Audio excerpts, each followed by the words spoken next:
Okay, hello everyone.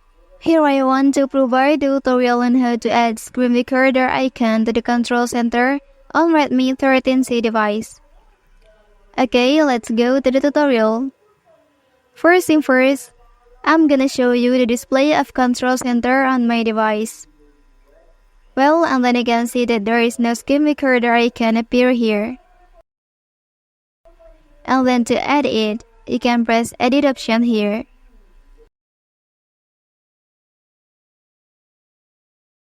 And then you can drag the screen recorder icon to this section. Okay, and then the screen recorder icon is successfully added to the control center. Well, that's the tutorial on how to add screen recorder icon to the control center on Redmi 13c device.